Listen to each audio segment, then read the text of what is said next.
These projects require the reader to develop and utilize communication skills such as vocal variety, inflection, and projection, as well as purposeful gesturing and mannerisms. All of these skills come together to give the listener a sense of the author's message and intentions. Today, Justin Bordessa will be completing project number 2 from this manual, which centers around reading poetry. Ladies and gentlemen, please join me in welcoming Justin Bordessa to the stage for his speech in praise of poetry.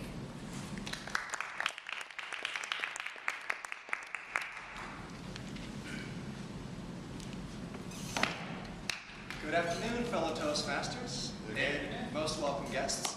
Thank you so much for being here today. I am working in a collection of unusual projects in which I read to you.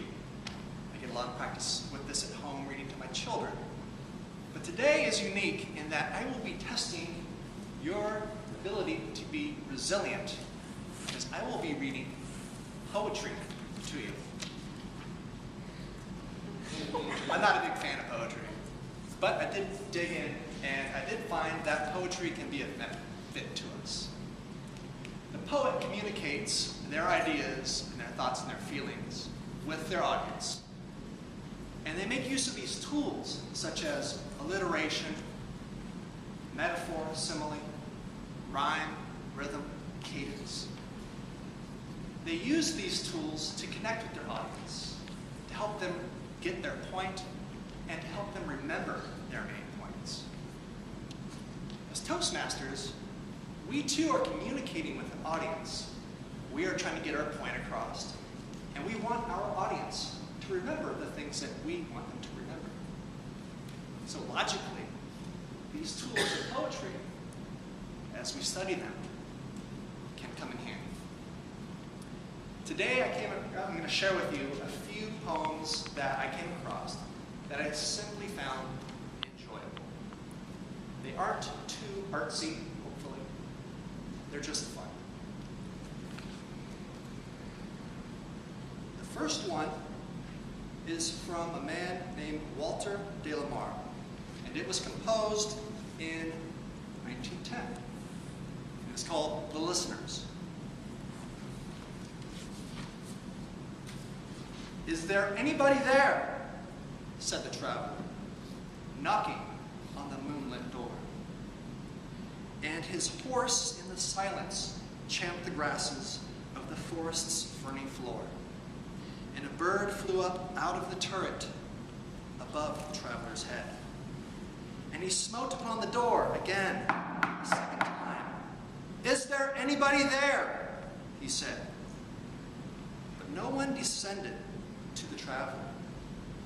No head from the leaf-fringed sill leaned over and looked into his gray eyes, where he stood perplexed and still.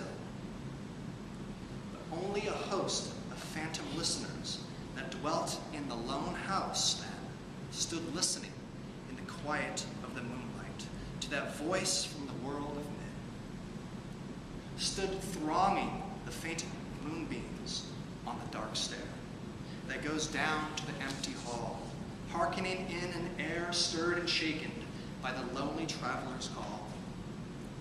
And he felt in his heart their strangeness, their stillness answering his cry, while his horse moved, cropping the dark turf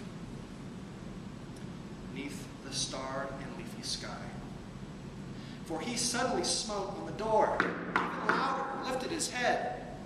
"Tell them I came, and no one answered, that I kept my word," he said.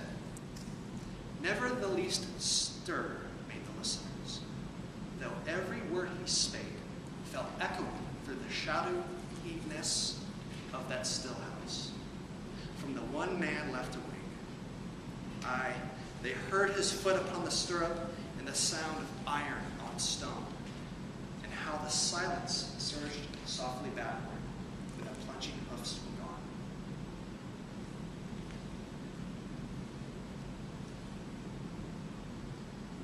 The next poem I will share with you is from Dylan Thomas. This was composed in 1951, and it is called, Do Not Go Gentle into That Good Night. By the way, this was dedicated to his dying father. Do not go gentle into that good night. Old age should burn and rave at the close of day. Rage, rage against the dying of the light. Though wise men at their end know dark is right, because their words have forked no lightning, they do not go gentle into that good night. Good men, the last wave by, crying how bright their frail deeds might have danced in a green bay. Rage, rage against the dying of the light. Wild men who caught and sang the sun in flight and learned too late they grieved it on its way. Do not go gentle into that good night. Grave men near death who see with blinding sight, blind eyes could blaze like meteors and be gay. Rage, rage against the dying of the light. And you, my Father, there on the sad height, curse, bless me now with your fierce tears, I pray. Do not go gentle into that good night. Rage, rage against the dying of the light.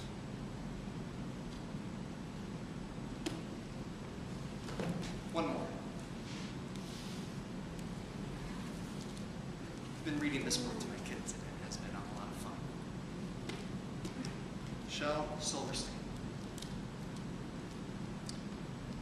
I feel this particular poem is applicable to our word of the day. Let's see if we can all connect the dots here. This one is called Listen to the Mustn'ts. Listen to the mustn'ts, child. Listen to the don'ts. Listen to the shouldn'ts, the impossibles, the won'ts. Listen to the never haves. And then listen close to me. Anything can happen, child. Anything can be.